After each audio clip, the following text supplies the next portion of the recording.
Okay, everyone, so I'm back this time with a summary of another Greentop guideline. This is the management of endometrial hyperplasia. Now, I've put summaries for different Greentop guidelines up on the channel, so it helps you with your revision of MRCOG exams. If you found this video useful, then please do give it a thumbs up and subscribe to my channel if you haven't already, and leave a comment if you would like to watch more videos of this nature. So, endometrial hyperplasia is defined as irregular proliferation of the endometrial glands. It's an increase in the gland to the stromal ratio.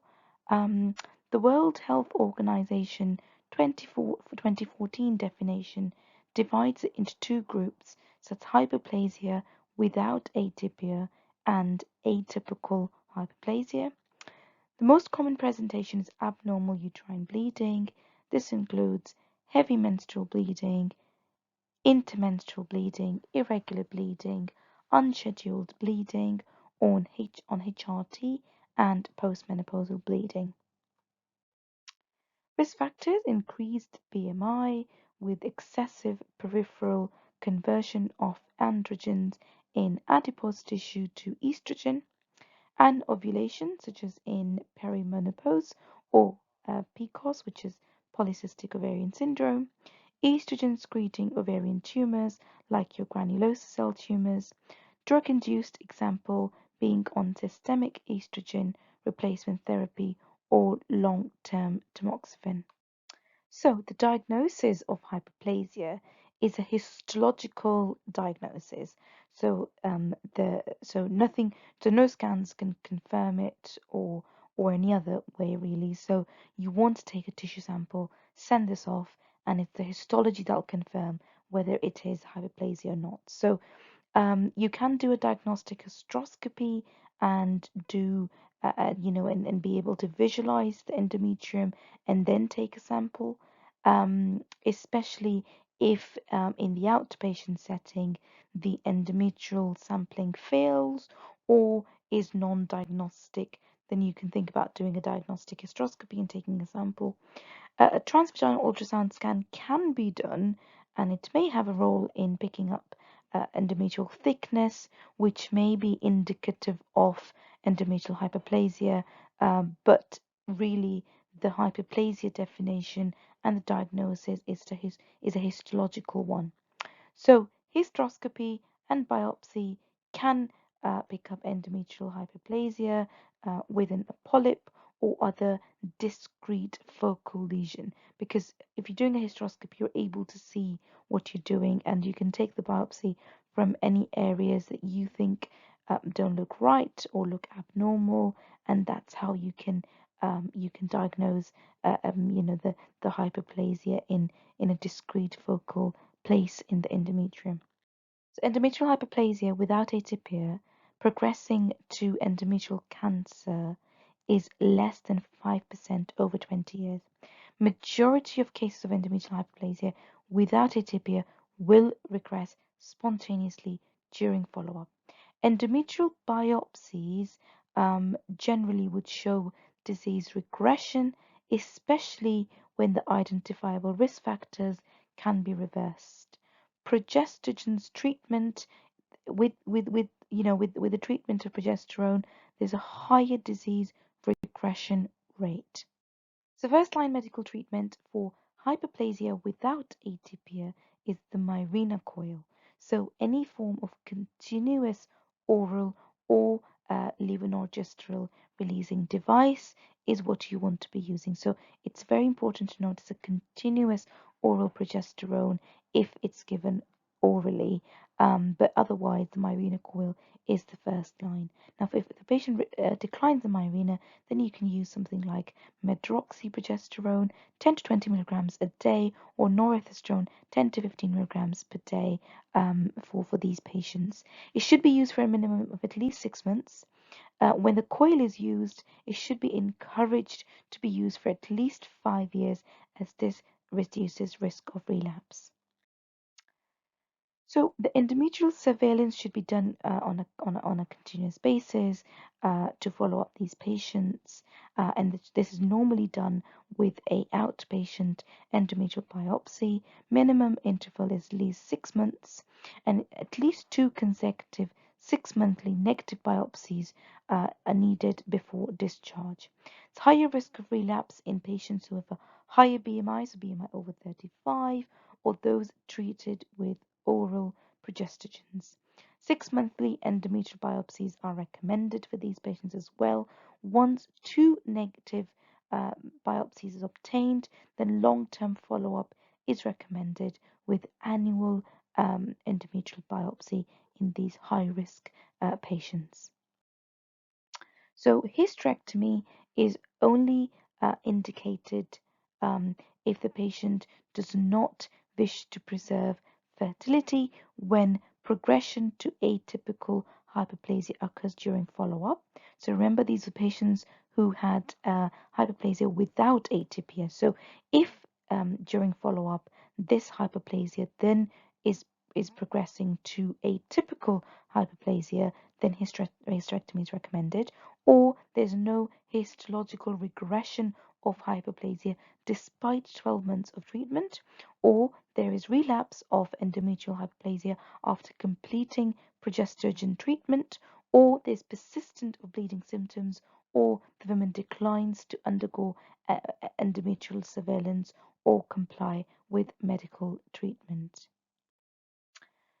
So postmenopausal, if you are offering your patient a hysterectomy, you would also want to consider offering them bilateral salpingectomy, as this reduces the risk of future ovarian malignancy. You also want to have a discussion with these patients about having their ovaries removed, but that's on an individualized basis. So endometrial ablation is not recommended for the treatment of hyperplasia because complete and persistent endometrial destruction cannot be ensured with ablation, and intrauterine adhesions formations may preclude future endometrial histological surveillance. So management of atypical hyperplasia is total hysterectomy. Okay, in a postmenopausal woman, you want to offer her bilateral salpingo oophorectomy. For premenopausal women, you want to offer them bilateral salpingectomy along with hysterectomy, as this may reduce the risk of future ovarian malignancy. So in atypical hyperplasia, where the woman wishes to preserve her fertility, you need to counsel the patient about risks of underlying malignancy and also subsequent progression of this hyperplasia to endometrial cancer. So then you want to obtain histology, imaging, and tumor markers and discuss this patient in an MDT meeting before you come up with a management plan. So the first line treatment for these patients who want to preserve fertility would be the Mirena coil. I say the Mirena because that's the commonly used levonorgestrel intrauterine system, device. Oral progesterogens are second best, so the second line. Once fertility is no longer required, then you can offer these patients hysterectomy as is high risk of disease relapse. Atypical hyperplasia not undergoing hysterectomy. So how should these patients be followed up? So review interval should be at least every 3 months until 2 consecutive negative biopsies are obtained.